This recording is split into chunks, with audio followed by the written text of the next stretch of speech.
Hey everyone, there's been a lot of talk about 6v6. Creators are going to lose their voices reading this one aloud. TLDR, what's next section should suffice. Secondly, I'm not here to tell you what you ought to like or even what's empirically better. This is a game and your preference for fun is relative to your own tastes, ability, and experience. Lastly, there are years of decisions that affect such a fundamental piece of Overwatch. Some of you might be intimately aware of these. Oh yeah, while others might not be. Before diving in, I'd like to set the stage and give some context. Okay. There have been three large... this is a long post. There have been three large format changes to Overwatch. We're going to talk about all this. Hero limits. So at the beginning, you could play 6 Winstons. Now you can... after hero limits came out, you could play any number of different roles. Between tank, support, attack, and defense is how they split up the DPS. You could play any number of those roles on your team. You just couldn't have more than one of the same hero. So only one Winston per team.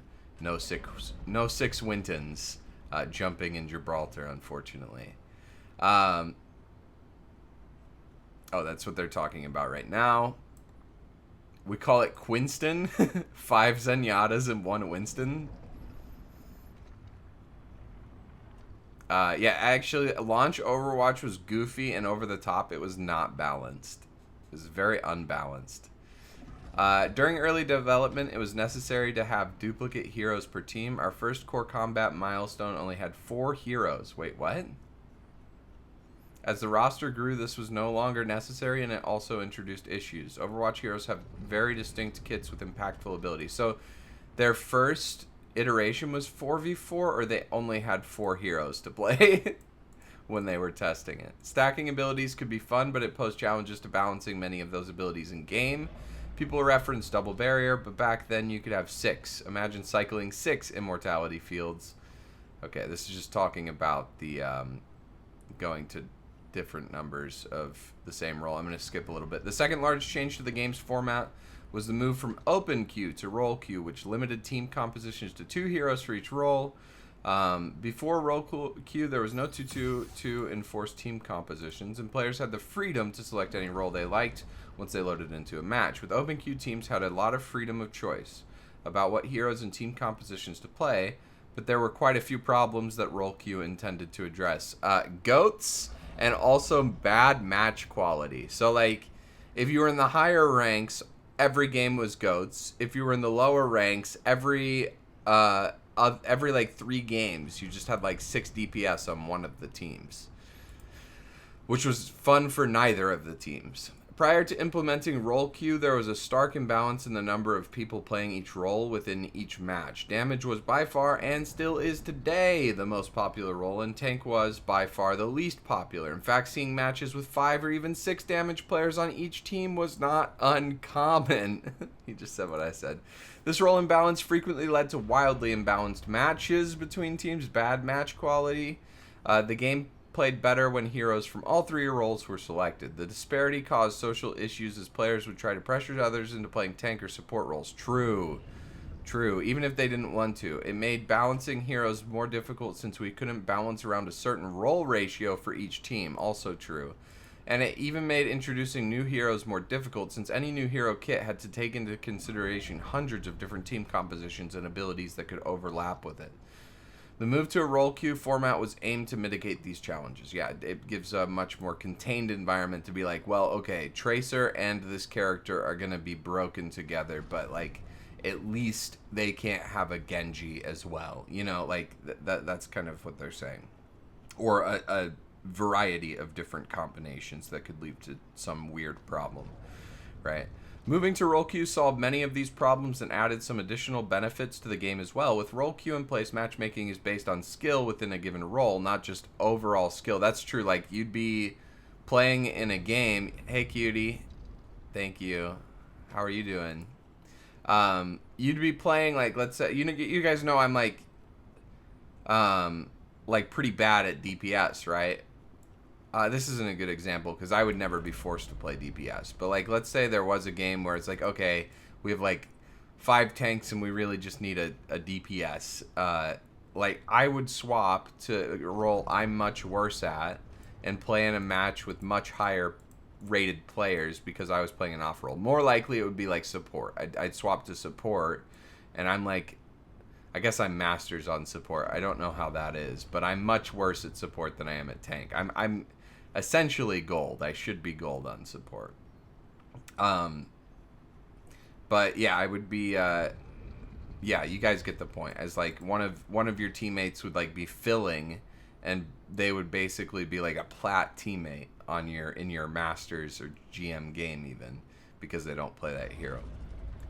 The switch to role queue system did have some downsides, the largest of which was longer queue times. Prior to role queue, the matchmaker just needed to find 12 players of similar skill levels in order to put matches together. After role queue, it needed to find 4 players of each role to make a match. The total number of players queuing has no effect on this. It's almost solely governed by the ratio of people queuing for the least popular role. What did I say in that one video where everybody disagreed with me? Like, last week, I had like 80 comments on this video about like, hey, they didn't fix it because of queue times. There was a post and Morgan said it and like all this bullshit, and I was like, no, they absolutely changed this because of queue times. Like, I don't care what some ex-Blizzard employee said on their Twitter. Like, one, the queue times were never 6 minutes for DPS. It may have said 6 minutes on there for DPS, but it was never 6 minutes. In actuality, it was 10, 11, 12, 20 minutes. So you guys are gaslighting me if you say otherwise. And two, like, it fixed that issue. So like, if they didn't change it in the first place for queue times, then they definitely are keeping it because of it now. You know, like, it fixed such a big issue that, like, even if it wasn't the initial or primary reason, it was in their considerations and quickly had a larger impact than any other thing that they changed. So I'll get off my soapbox. I'm just saying, all the 6v6 copers that said, oh yeah, we'll play tank if they just gave us double tank. No, you won't. You didn't play double tank then. You're not going to play double tank now. Get the fuck out of here. That's like 3 or 4% of the population might come back to playing tank. And I'm going to tell you, the same percentage of people coming back to play tank are going to get off of tank. Like, yeah, tell them. I'm getting into this. Okay. The team tried to address this imbalance in various ways. We introduced a priority pass system almost immediately, who played low demand roles, a shorter queue when they switched to damage. This had a positive effect for several weeks, but its influence quickly faded. We also introduced systems to reward players for playing tank, eventually giving them a loot box and a bunch of XP for queuing for that role. Really, none of this could get people to play tank. None of these were able to put a dent in the demand for playing DPS. I will say, counterpoint to my own argument, if they were like, hey, we'll give you like battle pass currency, now that the problem with this was like everybody had all the skins, everybody had all the loot boxes. Nobody cared about XP or loot boxes at the end of Overwatch 1. So I will say now, if they were like, hey, we'll get you some sort of currency towards a skin that actually means something towards a role, I bet that would actually work. I'm just putting that out there as a counter to my own point. I think that could work if they truly wanted to go back to 6v6, they'd have to do something like that. Yeah, they have to bribe us even harder is what I'm saying, with real money now.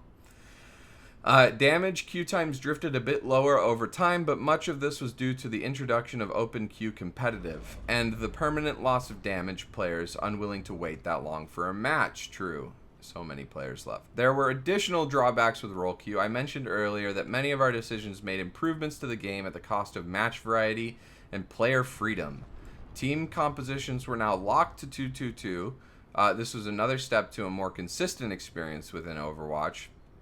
Yo, what's up, Francis? But sometimes consistency can start to feel samey.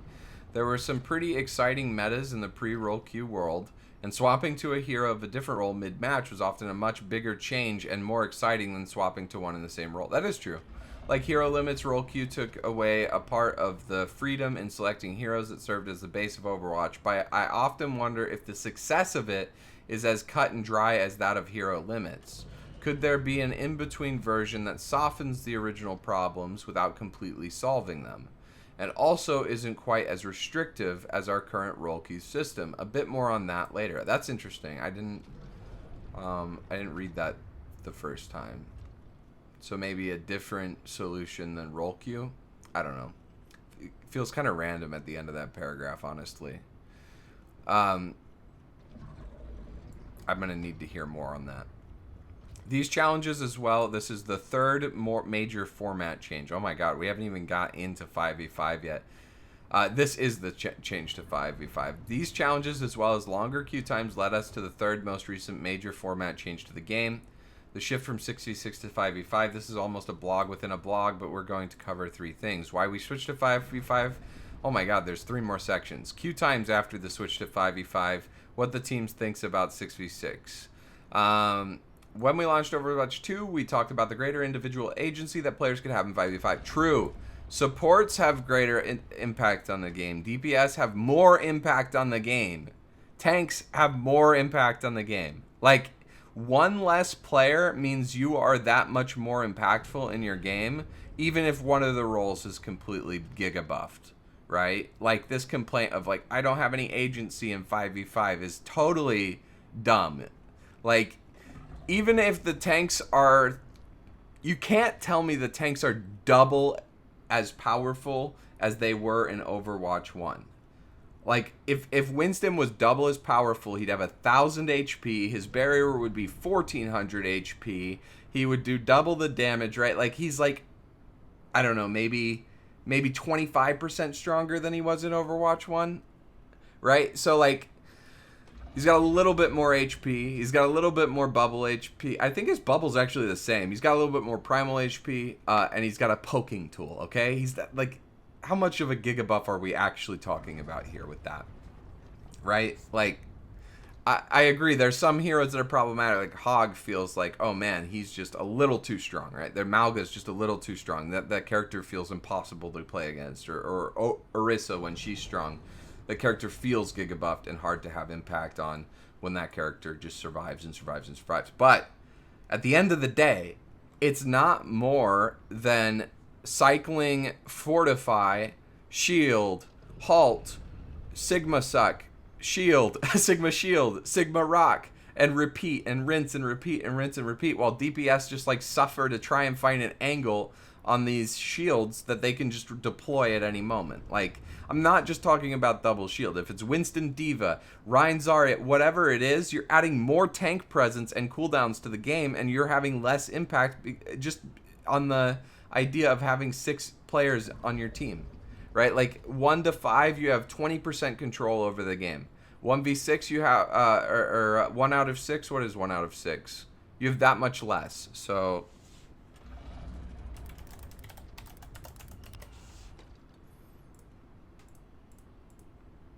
you have about 3.5% less impact on your game, right? Just because there's one more player. Okay, sorry. Requires players to rely on each other to be successful. This was even more the case previously, and the game could be frustrating if your team was out of sync. Many times fights in 6v6 couldn't resolve until ultimate abilities came online. Correct that, until ultimate combos could be executed to break through 2 tanks worth of mitigation supported by high uncontested healing output. Because the healers had more protection, they were dumping that much more healing into the tanks. So there's an argument that even in 6v6, the lesser powerful tanks were more powerful because their supports were more powerful, had more freedom to just heal bot. The world of 6v6 could have really high highs, but really low lows. This is the part nobody remembers, and everybody's gaslighting me on this. 6v6 had so many sucky moments. One of the design goals of 5v5 was to try and raise that floor, even though it was at the expense of some of those high moments. I think that's a good point. Overwatch 2 also has a greater emphasis on FPS gameplay. There's less damage mitigation in CC, and players get to shoot at enemies more. How can you say 6v6 is better? Like, literally, like, read the sentence and tell me this isn't true.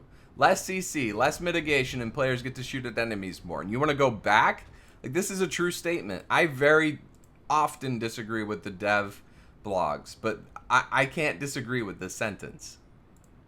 Crowd control could take players out of the game for extended periods of time, especially when they were chained back to back. A 5-second Sombra hack May freeze on her primary fire, Brig Bash, Anna Sleep, Orisa Halt, and Sigma Rock could all happen consecutively to one player. Typically a tank who could often survive this onslaught, at least in game. Their real-life mental health was another story. No, there was no tank who could survive. Let me tell you right now, there was no tank that could survive Sombra Hack, May Freeze, Brig Bash, Anna Sleep, Orisa Halt, and Sigma Rock. No tank in the game could survive that. But I feel like the sentence was poorly written. I don't exactly know what he's trying to say. You died in-game and your mental health died in real life. Be honest with us, Aaron. Damage heroes often complained that their role was the least impactful relative to the strength of super powerful tank synergies, and support heroes undoing their playmaking. So supports have more protection, they're just healing more. I mean, like, Overwatch 2 sustain was so much worse. Like, sustain was bad in Season 8 Overwatch 2. But, like, Overwatch 1 sustain is just the whole time that the game existed because of the format. It was like always playing in Season 8. The emphasis on ability, cooldown management, ult tracking, shooting barriers instead of players, and not big enough timing windows to just shoot enemies and get elims were all factors that contributed to this feeling.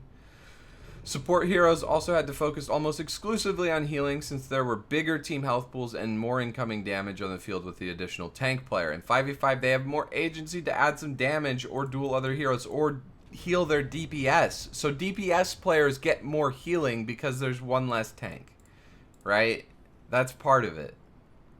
Tank synergy wasn't always fun. It slowed the game down and stabilized it, but sometimes it absolutely ground it to a halt. I'd say none of these things are good. There does not need to be a contrastive conjunctive here. This just needs to be and it it slowed the game down, it stabilized it, and sometimes it absolutely ground it to a halt. No but. People would point to the double shield meta as an example of this. It wasn't just about double shields, though. This is what I've been saying. The ability to stack a very defensive-heavy lineup, especially in game modes that required a team to push through a small choke, caused a lot of matchups to feel like there was no progress at all. I mean, think about, like, Hanamura pushing through that choke point, even against just, like, a Rein Zarya. Sometimes it was just miserable. The game is faster now, and it doesn't typically stall out. To be fair, my last point has more to do with map design, but the 6v6 environment was much worse with bad map design than 5v5 is. It feels like there's no room to move around a map without the need to earn every inch of it. In 5v5, fights are often less focused on moving around in a death ball formation, and there's more room to take angles, flank, and duel other players. This is the fun stuff about Overwatch, and I agree. Which brings in more of that FPS gameplay. I agree with a lot of what he's saying so far. While 6v6 can have high moments, it's also hard to follow. Tracking 9 other players is easier than 11. There are fewer visual effects on screen, especially during big team fights. Overwatch is a pretty demanding game, and moving to 5v5 is a bit more cognitively manageable. True. I think the game, we have to face the fact that 6v6, what happens in 6v6 environment is the game eventually becomes inaccessible. You guys ever try to play League of Legends like 10 years after it launched and never played League of Legends before, and there's all these items in the shop and there's all these passives to pick and there's all these things going on screen, and you got to move your camera around, you got to manage these minions, and you got to do this and you got to do that, and you got to focus on objectives, and then once you get the Baron, you can, like, that's basically, I know that's a lot of layers of complexity. That's a little bit different than 6v6, but you stack one more visual effect on top of 2 tanks. Imagine you got Sigma, Reinhardt, and then you also got Maywall. You got Kitsune. You got Lifeweaver Tree. And then the other team also has 2 more tanks. Like, come on. Like, we cannot do that, because basically we will come to a point where there won't be an infusion of new players, because the game's going to be so intimidating just visually that, like, nobody's going to want to join. It's not going to be accessible, and the game's going to basically die, in my opinion. Lastly, one of the biggest benefits of 5v5 was dramatically reduced queue times. Here we go. It shows ranked play queue times per role after the introduction of role queue to Overwatch in 2019 compared to queue times per role in Overwatch 2's 5v5 role queue format. As you can see, the shift to 5v5 role queue dramatically reduced queue times for players in all roles, and most notably the damage role, which is the most popular role. 7.6 minutes to under 3 minutes. Almost 8 minutes, under 3 minutes for DPS. That's an incredible difference when this is most of your player base, right? When most of your player base is playing DPS, like, you got to prioritize their queue times. It's for your game to survive. You cannot let most of your player base quit the game because of queue times, right? Same thing with supports. It dropped to 1.4. The biggest factor driving the difference between Overwatch and Overwatch 2 queue times is the ratio of players queuing for each role. People are like, but now we have 100 million players, and the queue times were bad during the, the content drought when nobody was playing the game. But it's like, yeah, but the same ratio still exists, even with 100 million players or 100,000 players. It doesn't matter. Like, you hit a critical mass, and it's all about ratio. Like, I will agree, a game with 200 players is going to have wildly different data on that, right? But, like, a game with over 1 million players is not going to have inconsistent data like that, other than, like, really low hours, right? So if it has over 1 million players, it's going to look the same when it has, 100 million players, because the ratio is going to be the same. People are like, nobody was playing the game. Of course queue times were 20 minutes. It was like, no, a lot of people were actually still playing the game. Enough people were playing the game to where we can tell that it would be the same queue times even with this infusion of new players. It might be smoothed out like a little bit. Like, I'm not going to say it has no impact, but it's not going to drastically change 40% to 20% ratio of your player base on DPS and tank, right? Or even, like, I think probably closer to 50%.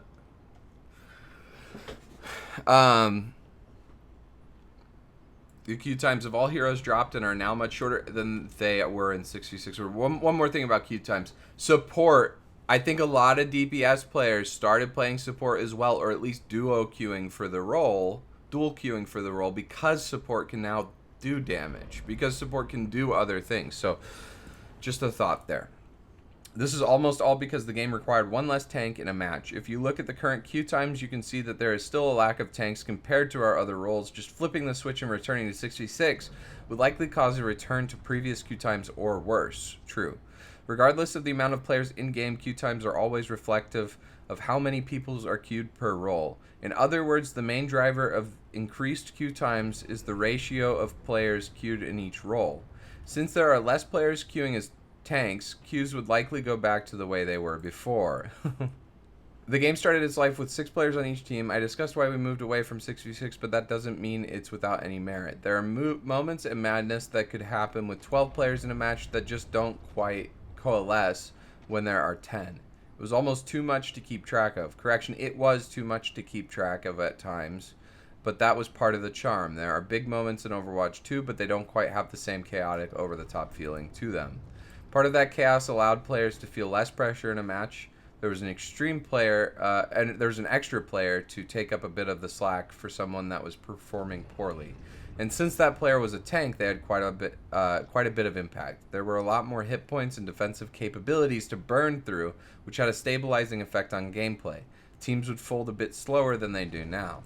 We went over some of the issues of tank synergy earlier, but having 2 of them allowed one to focus on protecting their backline while the other held ground or pushed into the enemy team. Is this true? Let me think. Yeah, you could. You could, like, send one to push. This is really from an understanding of, like, a gold match, right? Like, you'd have Winston maybe dueling, and then you'd have, like, another 5v5 going on. I don't know. Usually you all want to push together, so I don't know. It's not that big of a deal. It softened I think what they're trying to get across here is that it softened the responsibility of the tank role by sharing it between 2 people. As Winston, I did have more free time in 6v6 to roam around the map and take duels. In 5v5, I have to balance that with my responsibility of holding down the main angles, contesting the most dangerous DPS, and so on. I have more responsibilities that keep me from that freedom, but in some way, I kind of like that. I like that I have to balance that out a little bit. The tank role had a lot of depth in understanding how to work with the other tank on the team. This part of the mastery curve took a long time to learn, and for the small group of people devoted to it, that was part of its allure. That's right. The 1% of players who figured out actually how to synergize their abilities, like even in Masters, people were messing up things as simple as like Zarya Winston. We mentioned the difficulty in balancing tanks for 6v6 earlier, but the past year and a half has shown us that there are issues with balancing tanks for 5v5 as well. For much of Overwatch 2, tanks have been fairly balanced, but when one of them becomes a powerful outlier like Mauga, that can be felt strongly in the world of one tank. True, this is the one big drawback, and I have never disagreed with this point. Like, I see the problems of 5v5, I just say they don't outweigh the problems of 6v6. And I think anybody who does think that is kind of insane. When you read all this, less CC, more time to shoot things, less mitigation, more support agency, more player agency, less queue times. Like, it starts stacking up, and you're like, okay, well, maybe we can explore 5v5 a little bit more and see if we can soften some of these powerful outliers. That was all set up. I think I've put more effort into this than any essay I wrote in college. So where do we go from here? At the end of the day, we want to make the game that players want to play.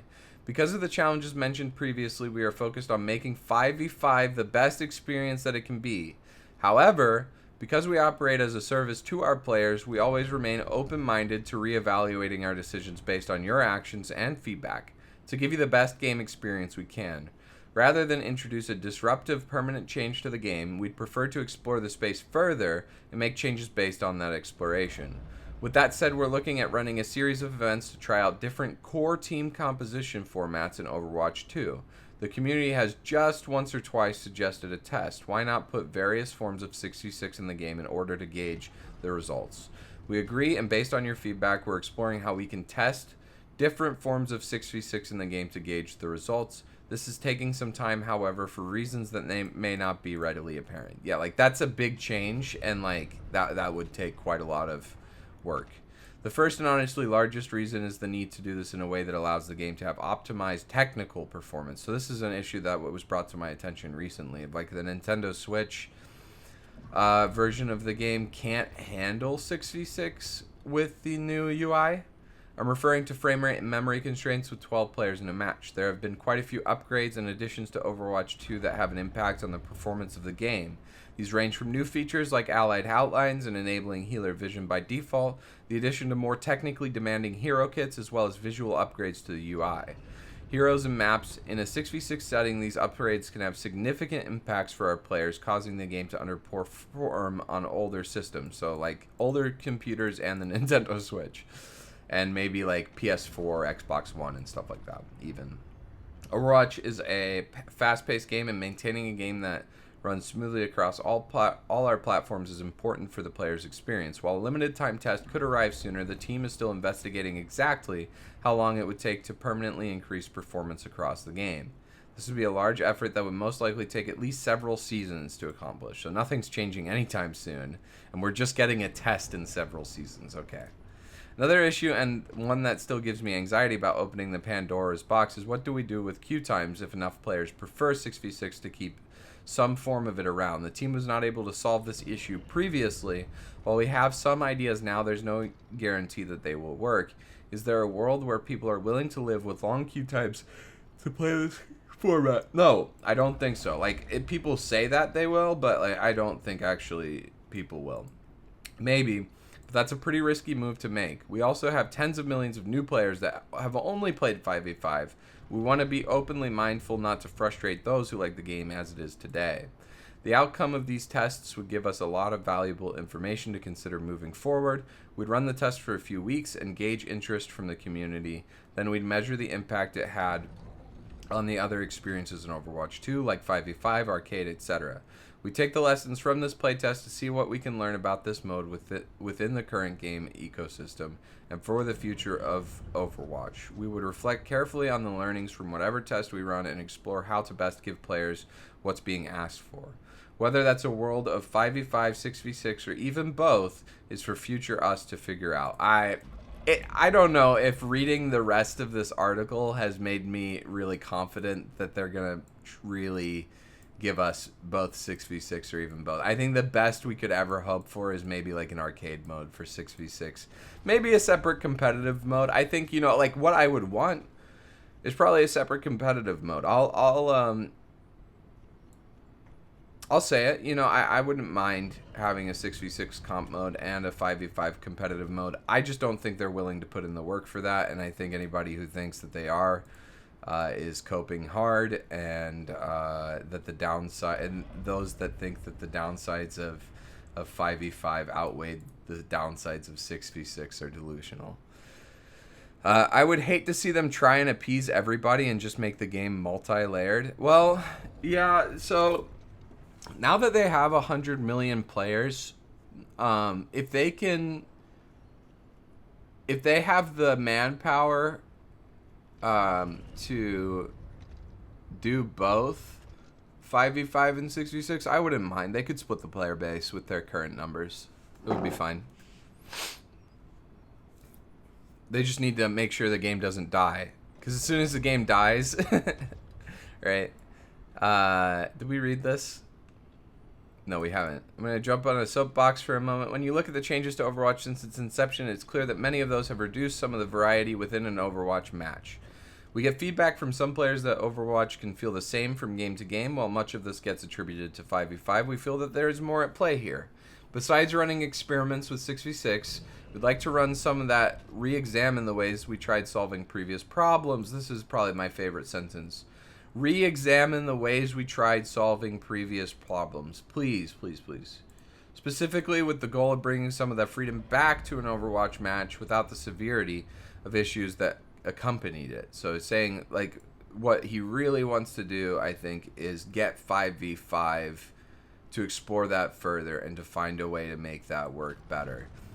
For instance, we think there could be other ways of putting a team together that aren't quite as rigid as a set composition. Oh, okay, that's interesting, but not as loose as open queue. We'll be running at least one quick play hack based on this idea in Season 13. There's some gotchas to this direction, but after reading 400 pages of this blog, I hope you're all able to see that they are trade-offs to many of the decisions that go into this game, and into any game, really. I'm just going to scan this real quick for interesting sentences.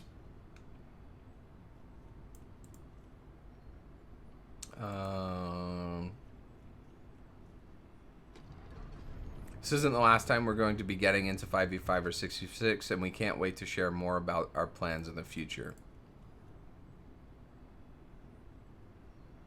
Alright, cool. They need to pick one, do one game well. Yeah, that's why I'm saying that if they have the manpower, that's my one, thing.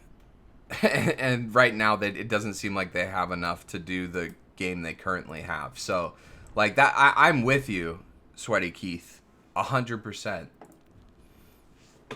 I agree with you wholeheartedly, my friend. I'm just saying, like, I can imagine a world where we have both, where both are done well, and the player base isn't split too harshly. I could see that happening, and I think that would be the best future for the game. But I don't think it's a plausible one to expect, especially when we see them fumbling around with 5v5 as they do right now. Like, one of my biggest arguments is to 6v6 is, do we really want to trust this balanced team with another tank?